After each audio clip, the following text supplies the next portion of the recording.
Então o Senhor, Ele tem nos chamado a buscar mais a face dEle, tem nos chamado a nos entregarmos mais, a vivermos uma vida maior de consagração. E por que eu escolhi o tema Movidos pela Eternidade? Não foi por acaso. Eu comecei, eu estava na escala para ministrar, não estava lembrado, o pastor me lembrou ontem, você me lembrou, não foi? Você vai ministrar amanhã e tal. E aí eu fiquei, eita, é mesmo. E aí, Senhor, o que é que o Senhor quer falar? E tem uma coisa que é interessante, a palavra fala em Timóteo, se eu não me engano, que é importante que estejamos preparados a qualquer momento, em hora e fora de hora, para compartilharmos da palavra e da nossa fé. Então, independente de eu estar lembrado ou não, eu já tenho buscado o Senhor e Ele vai falar algo com vocês essa noite. Amém? E aí eu comecei a pensar, num tema. Eu falei, Senhor, o que é que eu vou falar? E aí é como se o Senhor tivesse na minha mente construído uma cena. Porque o pastor falou ontem, domingo, sobre sermos tocados pela eternidade. O toque da eternidade. Certo? Quantos estavam aqui domingo? Tocados pela eternidade. E sobre como é importante nós buscarmos ao Senhor e nós termos experiências com Deus, porque isso produz temor em nosso coração. Isso produz em nosso coração uma perspectiva eterna das coisas. Por isso que é importante a gente estar constantemente renovando nossa mente. Sabe, eu não sei se você já passou isso com vocês, mas a gente vive em uma carne, o nosso templo físico, ele está sempre inclinado para as coisas do mundo. E eu gosto de dizer o seguinte, a gente vive, o mundo é como se fosse uma grande esteira. Uma esteira, que você faz na academia. Ele está sempre te puxando, sempre vai ter uma força. Então, se você anda um pouco devagar, você acaba ficando no mesmo lugar, certo? Agora, se você corre mais, você consegue avançar. E no mundo é assim, quando a gente para, a gente não permanece no mesmo lugar, a gente retrocede. Quando a gente para de buscar Deus, quando a gente para de orar, nós não permanecemos naquele mesmo lugar, a gente começa a retroceder. Porque o mundo ele tem uma força, uma gravidade que nos puxa. Mas isso vai acabar um dia, amém? Nossa carne será transformada em glória e não teremos mais essa luta constante, onde Paulo fala, não chegastes ao ponto de derramar o próprio sangue na luta contra o pecado. Ou foi Jesus que falou? Foi Jesus, não foi? Foi Jesus, foi Paulo não, tá? Foi Jesus. Então, quando a gente para, a gente começa a retroceder. E aí, quando o Senhor me mostrou o tema, Ele me mostrou assim, uma pessoa tocando em algo, mas ela saindo, ela virando o caminho. E aí o Senhor imediatamente me trouxe à memória Isaías, que é o texto, Isaías capítulo 6. Vamos lá para Isaías capítulo 6.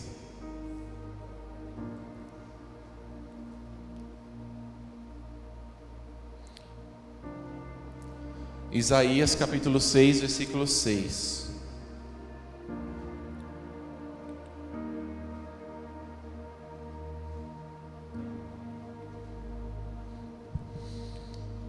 Eu quero ouvir a voz de vocês, tá? Conforme uma coisa que é interessante, conforme o Espírito Santo ele for tocando no seu coração, sabe, algumas palavras que eu for falando aqui, e você for sentindo assim, eita, sabe, quando tem algo assim que vem para você, que você expresse que isso entrou em você. Então quando eu falar algo, você faz bem assim, é isso aí, amém, glória a Deus, que bom, amém? É bom ter esse feedback. Vamos lá, tá? Vamos ver como é que vocês vão ser.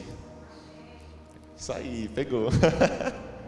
Então Isaías capítulo 6, versículo 6 fala, logo, isso foi uma experiência que Isaías teve espiritual, e ele fala, logo um dos serafins voou até mim, trazendo uma brasa viva, que havia tirado do altar com uma tenaz.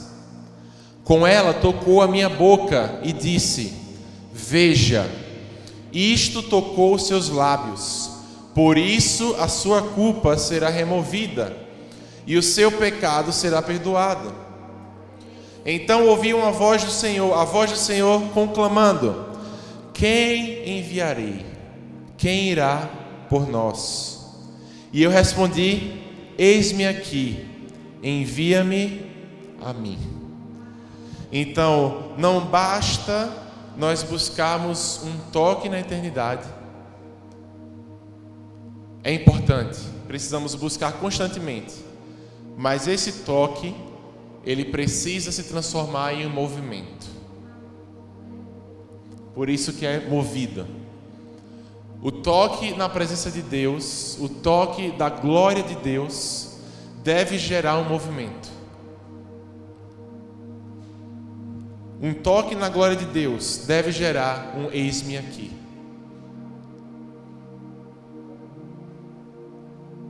Quando nós experimentamos da glória de Deus, nós devemos imediatamente ter um sentimento: eu quero que outras pessoas experimentem disso. Porque muitas vezes nós não estamos evangelizando aqueles à nossa volta? Porque não estamos tendo um toque da eternidade. Não estamos tendo uma busca diária. Então, como a gente não está sendo impactado pela eternidade, nós não sentimos a necessidade de compartilhar da eternidade. Então, muitas vezes nos falta não simplesmente vontade, mas nos falta um toque da eternidade. Por isso que Jesus falou: sem mim nada podeis fazer. Se você tenta evangelizar simplesmente na força do seu braço, na sua, sabe, vou me esforçar aqui para evangelizar, vai ser bom, amém, o Senhor nos ordenou. Mas quando você faz isso de um lugar de experiência com Deus, você carrega a vida. Não é simplesmente palavras, mas essas palavras são encharcadas pela glória de Deus, porque você estava com Deus. Assim como a palavra fala que os discípulos, quando viram, falaram bem assim: vocês, pelo jeito que vocês falam, a ousadia que vocês têm, vocês estiveram com Cristo. E quando você tem experiência com Deus, as pessoas percebem. Quando você tem uma vida com Deus, as pessoas vão perceber. Em 2 Coríntios, vamos lá para 2 Coríntios capítulo 5.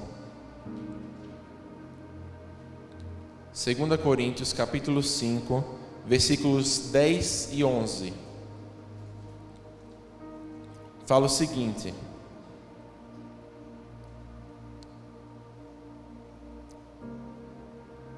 por isso, vamos começar do versículo 9. Não, é 10 mesmo. Pois todos nós devemos comparecer perante o tribunal de Cristo, para que cada um receba de acordo com as obras praticadas por meio do corpo, quer sejam boas, quer sejam más. Então, todos nós iremos permanecer diante de Cristo. Gente, vocês conseguem imaginar isso? Que você, como pessoa, individualmente, um dia você estará diante de Jesus. Você vai olhar para Ele, assim como eu estou olhando para a Fábio, e Ele vai olhar nos seus olhos. E muitas vezes eu imagino essa situação quando acontecem circunstâncias na minha vida, sabe? Tipo, vai ter alguma coisa, vai ter oração, vai ter um, sabe? O pastor está precisando de alguma coisa que eu faça. Aí eu penso, eu dando uma desculpa para Jesus. Poxa, Jesus, eu não fiz o que o Senhor me pediu porque, sabe, eu estava cansado. E Ele olhar para mim, tipo assim, que nem fala na palavra, né? Que quem não tem, até o que tem será tirado. E eu não recebi o que o Senhor separou para mim, o que Ele planejou para mim desde antes da fundação do mundo. A palavra fala isso, que Ele nos predestinou antes da fundação do mundo para sermos adotados como filhos. Então Deus tem coisas preparadas para nós. Agora olha o que fala no versículo 11: uma vez que conhecemos o temor ao Senhor, procuramos persuadir os homens. O que somos está manifesto diante de Deus, e esperamos que esteja também diante da consciência de vocês. Isso ele está falando sobre nossa consciência de quem nós somos em Cristo. Precisa estar claro em nossas mentes todos os dias. Mas o ponto-chave desse versículo é: sabendo disso, procuramos persuadir os homens. O que é persuadir? É tentar convencer. E por isso que nós devemos evangelizar. Porque a gente sabe que todos estaremos diante de Deus. Todos prestaremos contas da nossa vida. Então a gente persuade as pessoas à nossa volta. A gente ajuda, a gente exorta. Vamos lá, vamos pegar junto. Vamos lá, irmãos. Vamos ser fervorosos. Amém?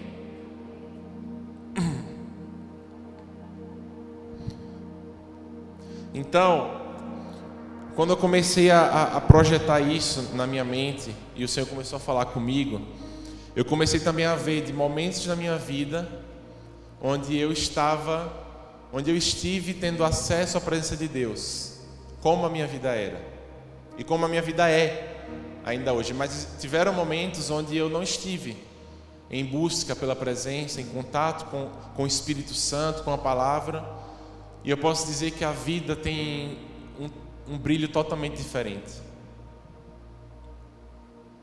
E às vezes a gente se pega muito preso em ativismo, atividades, até relacionado à igreja, sabe? Muita coisa para fazer e a gente esquece do mais importante, que é a comunhão com Deus. Adoração. Deus está à procura de adoradores, irmãos. E a gente só adora quando a gente conhece. Só tem como ter uma verdadeira vida de adoração quando nós conhecemos Deus de fato. Porque a gente devolve para Ele aquilo que a gente vê dEle. Então você vê que Ele é santo, você fala, tu és santo. Você vê que Ele é generoso, você fala, tu és bom, tu és generoso. Então muitas vezes também nossa vida de adoração não é uma vida constante porque não estamos vendo a Ele. Eu não falo isso literalmente vendo, mas tendo contato com o Espírito Santo, tendo contato com o Pai, comunhão com Ele. Amém? E então eu comecei a pensar, mas Senhor, a palavra fala bem assim, eu acho que é em Romanos, que o soldado ele não se atrapalha com os deveres da vida civil para agradar o seu Senhor. Paulo não falou isso à toa. Ele quis dizer, sabe os soldados que você vê, que ele está o tempo todo deixando de lado as coisas da vida, contas a pagar, sabe? Não no sentido assim de não vou pagar a conta não, mas tipo, não vou fazer agora, porque agora eu tenho que fazer algo que o meu Senhor mandou. Não vou agora visitar a minha família, por mais que eu esteja com saudade da minha mãe e do meu pai. Agora eu vou fazer o que o meu Senhor mandou. Muitas vezes Jesus pode parecer um pouco sensível, porque ele fala bem assim, você precisa me amar mais do que você ama sua mãe, seu pai. Você precisa quem abandona, deixa irmão, deixa casa, deixa pai por mim, receberá ainda mais nessa vida. Então existe um sacrifício a ser feito para seguir Jesus. Ele fala em Lucas 4 que ninguém constrói um prédio sem antes se assentar e calcular os gastos. E a vida cristã é isso. É você. Ele estava falando sobre isso, sobre você seguir Ele. Então ele fala, para você me seguir, saiba bem o que você está fazendo, porque para me seguir precisa de sacrifício. Para me seguir precisa de carregar a cruz. Para me seguir precisa deixar de lado as coisas da vida em prol do reino. Teve até uma situação onde um dos discípulos, eu não lembro qual foi, falou assim, deixe-nos, ou se foi uma parábola que ele contou, mas isso está bem claro na minha mente assim, onde fala, deixe-nos enterrar primeiro a minha família, ou foi meu pai, alguma coisa assim. E ele fala, deixe que os mortos enterrem os próprios mortos. Ele estava falando de morto espiritualmente, né? Tipo assim, não perca tempo com isso. Parece um pouco insensível. Tipo assim, eu não vou participar do enterro do meu familiar. Mas Jesus estava trazendo uma urgência. Tipo assim, não, precisamos expandir o reino. Por quê? Porque você está lá ou você não está lá não vai mudar nada. Não estou falando aqui para vocês pararem de, sabe, quando acontecer algo assim, ou alguma situação na sua vida, você, não vou, aí você fica em casa. Não. Eu estou falando assim, sempre que você se deparar com algo que Deus está te pedindo para fazer, considere aquilo de máxima prioridade na sua vida. Amém? Máxima prioridade na sua vida. Seja servir na igreja, seja ter tempo com a sua família, porque muitas vezes Deus ele vai te guiar para que você possa para que ele possa restaurar algo na sua família, um relacionamento, alguma coisa assim. Então siga adiante com o que ele estiver falando no seu coração. E para isso você precisa estar sensível à voz dele. Amém? Então, quando a gente entende esse esquema de como as coisas funcionam, a gente consegue ter um pouco melhor de entendimento. E eu não sei quantos de vocês já assistiram ao filme Matrix. Quem já assistiu aqui o filme Matrix? É um filme antigo, né? Nem todo mundo da nova geração viu. Mas é um filme que retrata uma revolução das máquinas, onde as máquinas elas passam a dominar o mundo e elas pegam os humanos e colocam eles em ilusões. Elas colocam eles em um mundo fictício para que eles não sejam empecilho para o que as máquinas querem fazer. E esse filme possui um viés muito profético sobre como Satanás ele coloca as pessoas no mundo debaixo de uma ilusão para que elas não sejam empecilho para o que ele quer fazer na terra. Satanás ele tem uma agenda, irmãos. Ele tem planos. A palavra fala que a gente não deve ignorar os desígnios de Satanás. Então ele tem coisas que ele quer fazer. E ele consegue não simplesmente dominar aqueles que estão debaixo da influência demoníaca mesmo, que são os filhos da desobediência, aqueles que não nasceram de novo, que Satanás tem poder sobre eles. Isso é até bom você entender, porque muitas vezes familiares ou amigos seus que não são cristãos vão fazer coisas com você ou relacionadas a você para te causar algum dano e você não vai entender o porquê essa pessoa fez isso, mas é porque aquela pessoa sem Jesus ela está debaixo do domínio das trevas. Você precisa entender isso. E aí nesse filme, essas pessoas que estão nessa ilusão, algumas delas passam a lutar contra as máquinas. E elas decidem acordar da ilusão. E é onde vem a cena icônica, onde o Morfeu, que é um dos líderes desse movimento de revolução, sabe, de resistência contra as máquinas, ele oferece para o Neo, que é uma simbologia do Cristo, que ele é o escolhido, aquele que vai trazer a libertação para o povo. E ele traz uma opção para ele: ou você continua na sua ilusão, se você tomar essa pílula aqui, você vai dormir e vai acordar como se não tivesse lembrado de nada, ou você toma essa outra. E para eu não continuar dando tanto spoiler, eu vou pedir para que Eric solte aí, por favor, o vídeo. Marcos, pode apagar as luzes, por favor. Você quer saber o que é Matrix? Matrix está em toda parte. Está à nossa volta. Mesmo agora, nesta sala aqui. Você a vê quando olha pela janela ou quando liga a televisão.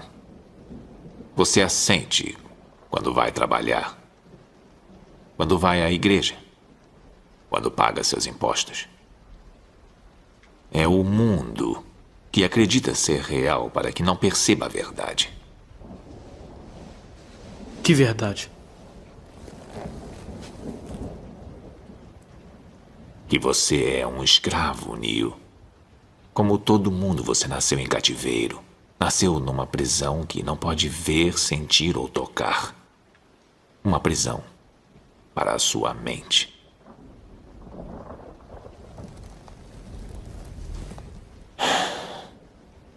Infelizmente, não se pode explicar o que é Matrix. É preciso que veja por si mesmo.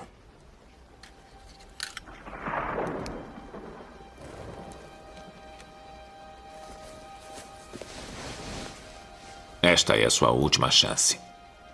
Depois disto não haverá retorno. Se tomar a pílula azul, fim da história. Vai acordar em sua cama e acreditar no que você quiser.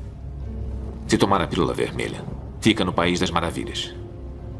E eu vou mostrar até onde vai a toca do coelho.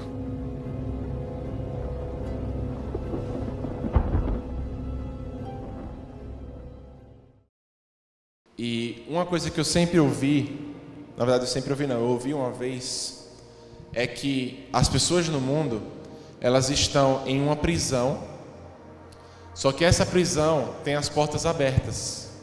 A qualquer momento essa pessoa pode sair. Só que o diabo, ele é o dono dessa prisão. E ele chega dentro daquela cela e ele transforma aquela cela em um hotel 5 estrelas. Comida de todo tipo, televisão, um monte de prazeres. Só que existe um relógio que está contando e vai chegar uma hora que aquela cela vai se fechar e toda aquela coisa que parecia bonita vai se transformar em pesadelo, em tortura. E essa é a ilusão da Matrix, onde até mesmo muitos de nós cristãos caímos. E você pode perceber quando você está dentro desse sistema, você está fora de foco, quando você pensar o seguinte: todo mundo adora. Se você for na ilha mais remota do mundo, vai ter deuses que aquelas pessoas daquela ilha irão adorar. Porque o ser humano possui dentro dele um anseio pela eternidade. E o ser humano, ele sempre vai adorar uma coisa. Seja dinheiro, seja trabalho, seja até mesmo família. Mas todo mundo adora. Todo mundo vai possuir um objeto de adoração. Isso é interessante, é um bom argumento para quem não acredita na existência de Deus, de que se nós temos anseio por água, significa que existe água a ser bebida. Então, se o ser humano, em qualquer lugar que você for, anseia por adorar um Deus, significa que existe um Deus a ser adorado. E geralmente, aquilo que adoramos é aquilo que mais desejamos. Aquilo que você mais deseja é aquilo que está no trono do seu coração. Então é uma boa forma de você refletir. O que é que você tem desejado ultimamente? Quais são os seus planos ultimamente? E eu não estou falando simplesmente de desejos, sabe? Que você, eu queria fazer isso e tal. Mas estou falando daquilo que você anseia. Tem pessoas que todos os dias anseiam por ficar ricas. Todos os dias elas anseiam pelo dia em que elas vão ganhar na loteria. Ou então elas anseiam pelo dia em que elas irão morar naquele lugar incrível. E isso é um diagnóstico de que aquilo é Deus para ela. Aquilo é o Senhor dela. E quando você coloca Jesus no lugar de Deus na sua vida, quando você coloca Ele nesse lugar, é quando você passa a desejá-lo. Então, se você não tem desejado pela presença de Deus ultimamente, se você não tem desejado por experiência com Jesus, isso mostra que Jesus não está no trono do seu coração. E você precisa rever as coisas. Pedir ao Senhor para reajustar o seu coração, iluminar a sua mente. E é exatamente isso que acontece. Quando ele toma a pílula vermelha, é quando ele é iluminado. Em 2 Coríntios 4:6, olha o que fala, gente. 2 Coríntios 4:6 fala o seguinte, pois Deus, que disse, haja das trevas resplandeça a luz, Ele mesmo brilhou em nossos corações para a iluminação do conhecimento da glória de Deus na face de Cristo. Então, é em Jesus que nós temos acesso a essa pílula vermelha. E nós passamos a ter uma perspectiva diferente sobre a vida. Deus vem e ilumina o nosso coração. E você passa a acordar daquela ilusão. E você faz, epa, esse mundo vai acabar. As pessoas que estão à minha volta, que ainda não tem... Gente, às vezes eu fico assim um pouco abismado. Impressionado, abismado é uma palavra muito forte. Mas às vezes eu fico muito impressionado como nós temos uma tolerância em saber que amigos ou familiares vão para o inferno. Muita gente eu acho que não entendeu, acho que acha que inferno ou a Bíblia é um conto de fadas e a gente só usa para ter uma vida moral certa. Eu vou usar aqui para poder fazer as coisas certas, viver uma vida, né, correta.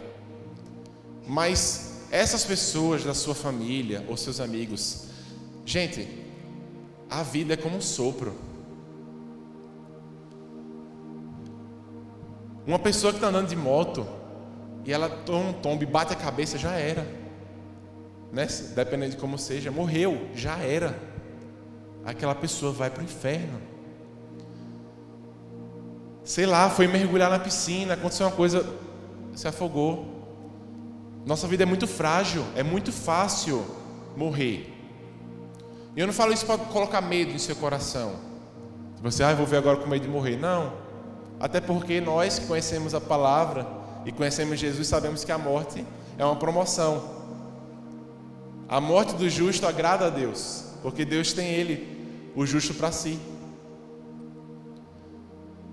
Mas é impressionante como às vezes a gente fica de boa, sabe? Não tem Jesus, tô orando, tá, mas tá de boa. Quando a gente deveria estar, talvez, com desespero santo, sabe? E eu tenho um amigo que eu tenho evangelizado e eu falo para ele, cara, qualquer pessoa, ou eu falei assim, eu não sei do que eu falei, foi algum cristão que morreu de algum lugar, eu falei assim, mas o bom é saber que nós veremos de novo essa pessoa, né? Tipo, se eu partir, ou quando eu partir, se Jesus não voltar, as pessoas à minha volta que continuarem aqui, elas vão me ver novamente se elas estiverem em Jesus. Então nós temos essa esperança em nosso coração. Eu vou ver aquela pessoa de novo. Foi a situação que a gente teve quando o Chico partiu. Quantos conheceram o Chico aqui? Uma vez eu estava conversando com o Riquelme, aí ele falou assim, meu pai gostava de fazer tal coisa. Eu falei, não, cara, seu pai gosta. Seu pai está vivo no céu. Você vai ver ele de novo. Não é como se tchau, sabe? Agora, para as pessoas que perecem sem Cristo, não tem volta. Não tem purgatório que vá trazer ela de volta, ou vá levar ela para o céu. Então, mesmo já tendo sido iluminados, precisamos ter cuidado para nós não nos embaraçarmos de novo. É como se o diabo a todo tempo estivesse tentando nos puxar de volta para dentro dessa prisão, sabe? Tentando oferecer coisas que agradem os nossos olhos.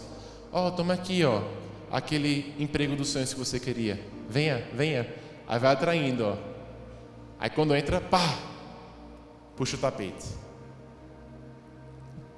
Então, por isso, nós precisamos constantemente ter um toque na eternidade, mas também nos movermos a partir desse lugar. Amém? Em Mateus 24:14 fala que o Evangelho será pregado em todas as nações, e então virá o fim. É só isso que está faltando. Eu já falei isso aqui, acho que na reunião de jovens, não foi? Que eu falei assim, se hoje todos aceitassem Jesus, Jesus já tinha voltado. Então, é o que falta. O que falta são vidas serem alcançadas. E precisamos dizer, eis-me aqui. Repita comigo, eis-me aqui. Fale de coração mesmo, Senhor. Fale comigo, Senhor.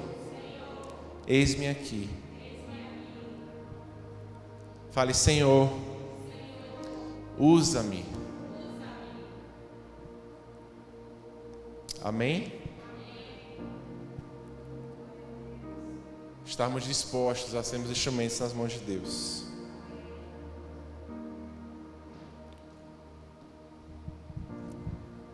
Mas é isso. Temos que sempre estar, sabe, analisando, prestando atenção, se auto-examinando, examinando a palavra, tendo cuidado. Eu não sei quantos de vocês souberam do que aconteceu com o missionário Chileno Vergara. Eu não sei se vocês acompanham, é um homem de Deus, irmãos.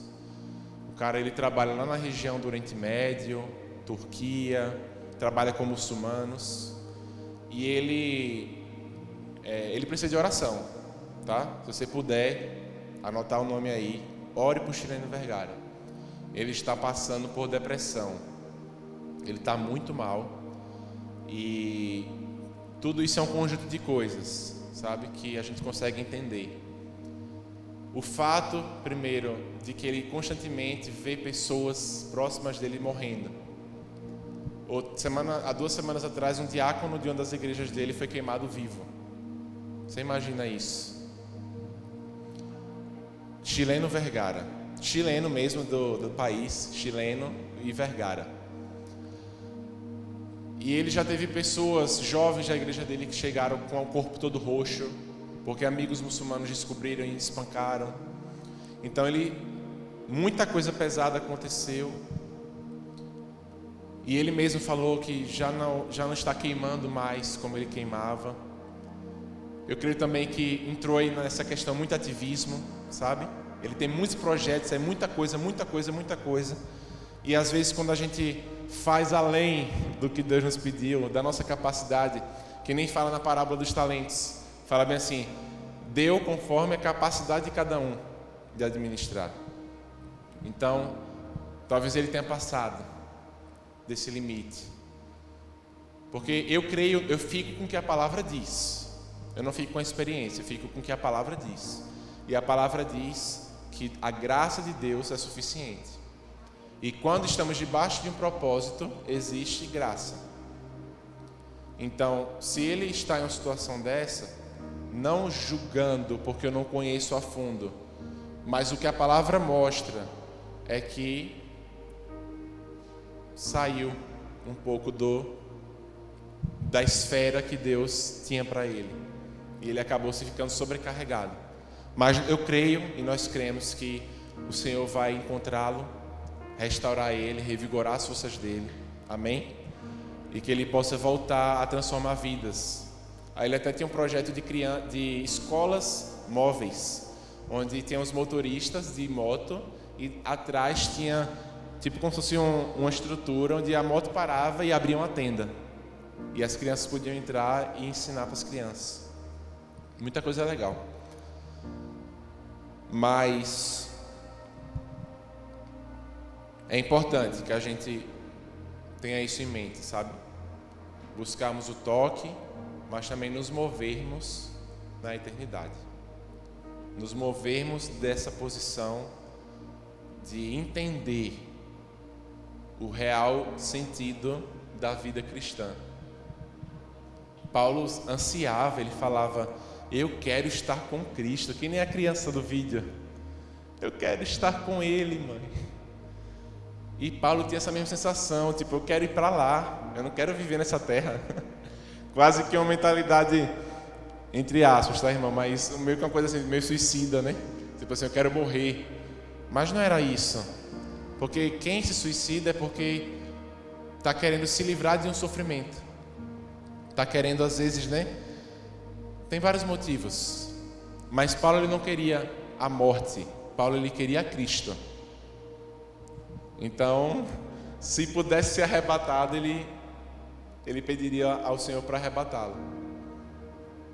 Mas ele acabou cumprindo o seu propósito aqui na terra.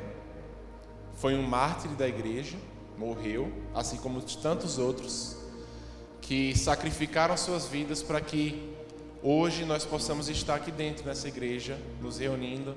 E às vezes a gente não valoriza isso, sabe? Às vezes a gente não tem noção. Às vezes é falta de noção porque não entende, às vezes é falta de valor, porque entende, mas não dá valor.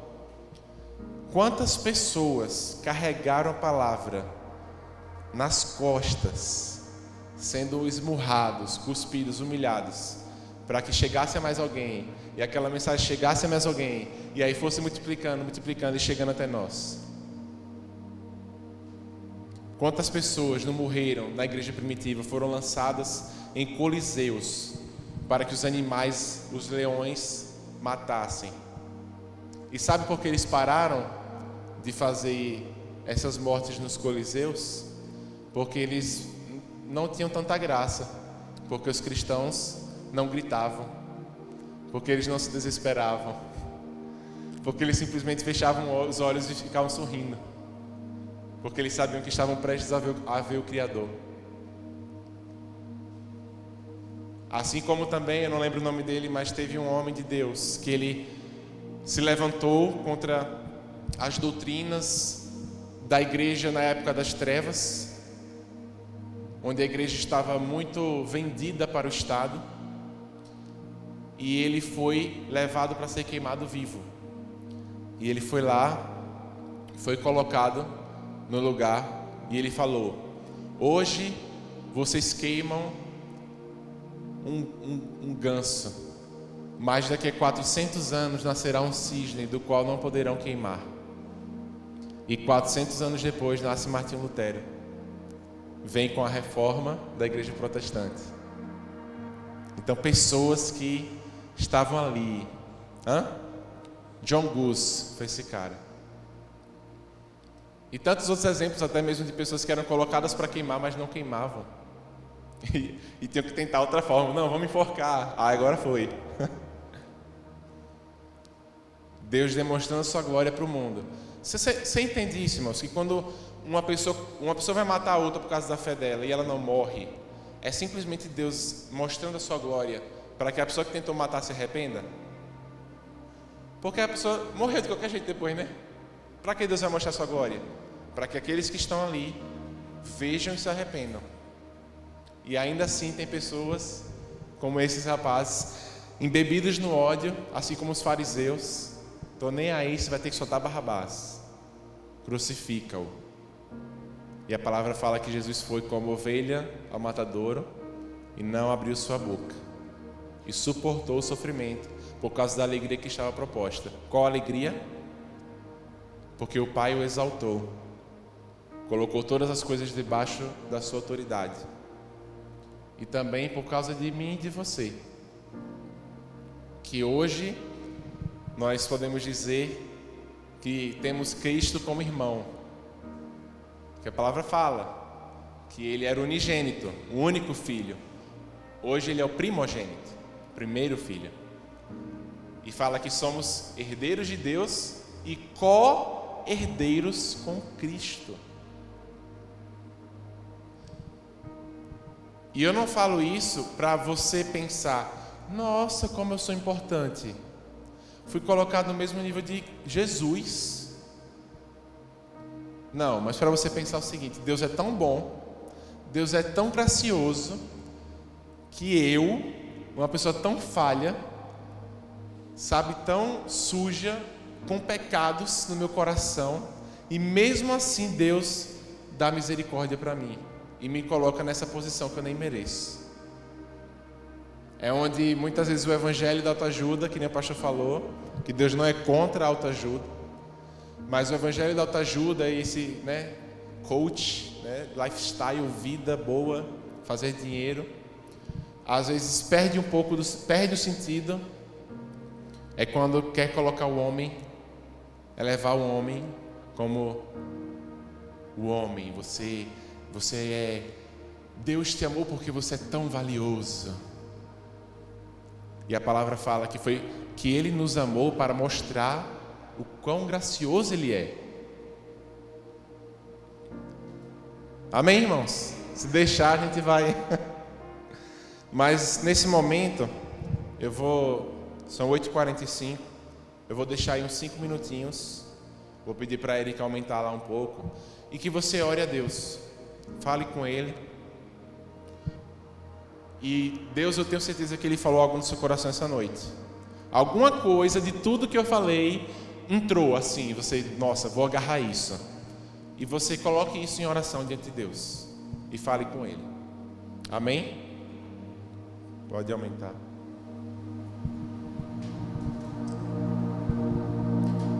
Oh Senhor, Tu és bom. Muito obrigado, Pai. Muito obrigado, Senhor. Tu és santo, Senhor.